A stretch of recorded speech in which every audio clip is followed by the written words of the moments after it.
那天会议室的灯亮得刺眼，却照不进任何人的心里。空气像被冻住一样冷硬，连呼吸都变得沉重。于龙站起来的时候，所有人第一眼就看出他不对劲。他的背挺着，但肩在微微抖，他的嘴角抖动，但一句话也说不完整。他的泪水却比所有语言更快落下来。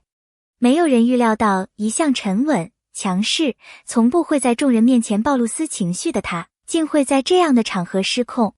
泪滴砸在地面那一刻，全场仿佛静止。那不是普通的哭泣，而是一种压抑太久后的彻底崩溃。一个男人的脆弱瞬间，让会议室每个人都愣在原地，不敢发出一点声音。我有些事瞒了大家太久。他的声音沙哑得像砂纸刮过喉咙，带着多年累积的痛。这句开头注定了这是一个让所有人无法移开视线的真相时刻。长期压抑的阴影，无人察觉的沉重。团队所有人其实早就察觉过他的异常。他这段时间眼神空洞，连他最擅长的判断都开始迟疑。曾经的他面对复杂任务总能立即给出答案，现在却经常沉默、走神，甚至偶尔看上去像被抽空。但没人敢问，因为他的眼睛里藏着一种拒人千里之外的痛，一种别踏进我的世界的警告。每个人都以为他只是在累，只是在压力太大。没有人想到他已经压抑了太久太久。今天他终于撑不住，终于愿意在所有人面前把压在心上多年、沉得几乎压弯他身子的秘密说出来。然而在所有言语之前，他的泪已经替他揭开真相。杨咪咪的名字被颤抖地说出。杨咪咪。当他念出这3个字，全场瞬间安静到极致。空气像被收紧，甚至能听到空调的运转声在墙壁里回荡。杨咪咪，一个存在感不算高的女人，却一直是团队里最温柔、最不争不抢、最安静努力的存在。她不会争功，不会大声表达意见，也不会推销自己，却总在关键时刻递出最温暖的一杯水，最贴心的提醒，最容易被忽略的支持。她柔和、细致、善解人意，却又很少被真正看见。她同时也是一个妻子，一个要扛起家庭、照顾丈夫、承受外界误解，却仍然保持温柔力量的女人。这样的她是谁都舍不得伤害的。于龙颤抖着说，我一直在隐瞒我和他之间的事，我对他有一些大家想不到的情感。这话落地，却不是任何人以为的方向。真相并非绯闻，而是羞愧的忏悔。所有人以为接下来是爆炸性丑闻，结果他却用力摇头。不是你们想的那样。他的声音颤抖，却无比坚定。我对他不是占有，也不是暧昧。我把他当成救命的人。所有人都愣住。那一刻，他的泪光不是羞耻，不是恐惧，而是一种深刻到骨子里的忏悔。原来，这不是禁忌关系，而是一种将他从黑暗中拉出来的依靠，一种他不敢承认，也无法公开的情感。无人知道他经历了什么。原来那段时间，他一直在绝境中挣扎。压力、责任、家庭困难、被误解的委屈、无休止的任务让他崩溃到窒息。每天像被困在无光的洞穴里，四面都是逼近的黑暗，连呼吸都痛。而唯一察觉他不对劲的人是杨咪咪。他没有多问，也没有逼他倾诉，只是在看似普通的时刻递上一杯温水。你今天是不是很累？这句话轻得几乎听不见，却让他第一次在绝望中看到微弱的光。也因为如此，他害怕。他怕依赖被误解，怕别人用恶意伤害他，怕给他添新的负担。于是他选择沉默，沉默到几乎把自己压垮，让他哭到说不完整的那句话。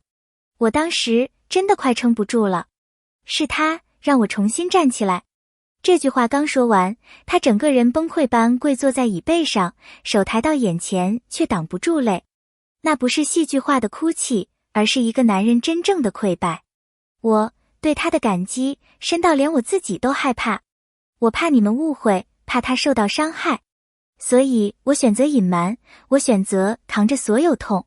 这就是他所谓的最终真相，不是爱情，不是秘密关系，而是一份深刻到无法言喻的感恩，一种救赎。团队震惊地看着他，会议室里安静得像没有空气。平时最爱开玩笑的人闭上嘴，最严肃的人眼眶泛红。大家突然发现过去自己忽略了多少细节，他早就快撑不住了，而他们以为他只是个永远不会倒的强者。杨咪咪的温柔，过去也被当成习惯，理所当然。直到今天，他们才知道那份温柔背后有多脆弱。只有沉甸甸的心。这个故事没有戏剧化的爱情，没有甜蜜的桥段，只有痛、真实、崩溃、理解、救赎。现实生活里，温柔的人常常被忽视，而那些看上去最坚强的，往往压着最深沉的痛。于龙与杨咪咪之间的情感，不是别人想象的暧昧，而是一个人在黑暗里被另一个人轻轻扶住的瞬间。那是真实到刺痛的关系。他的脆弱是他最深的心疼。他真的很脆弱。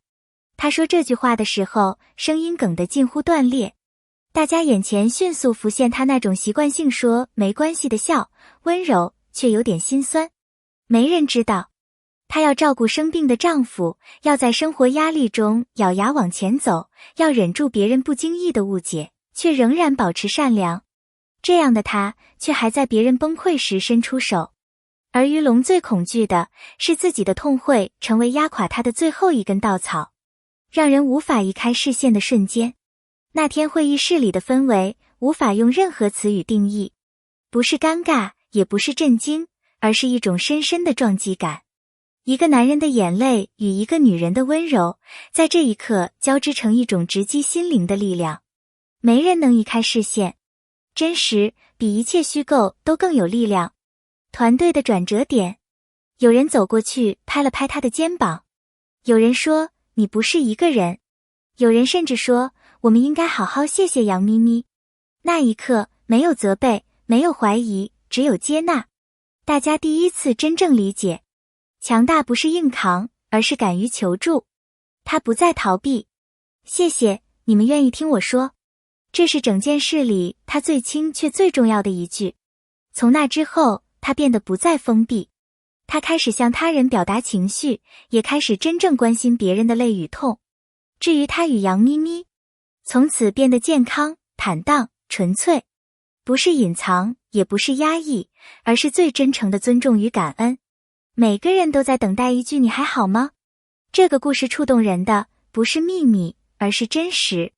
真实到让人看到自己，看到被忽视的善良，被压抑的痛，想说却不敢说的依赖，撑不住却不敢倒下的坚持。我们每个人都经历过某些黑暗时刻，也都渴望有人轻轻说一句你没事吧？杨咪咪做了，于龙也终于学会回应他的温暖。这就是故事最大的力量。如果你愿意看到这里，我真心感谢你愿意花时间听完这个真实、沉重却充满力量的故事。欢迎在下方写下你的想法、你的经历或曾被温暖照亮的瞬间。你的故事也可能成为别人黑暗中的那束光。也别忘了订阅一下，让我可以继续带来更多属于你的真实故事。谢谢你，我们下一个故事再见。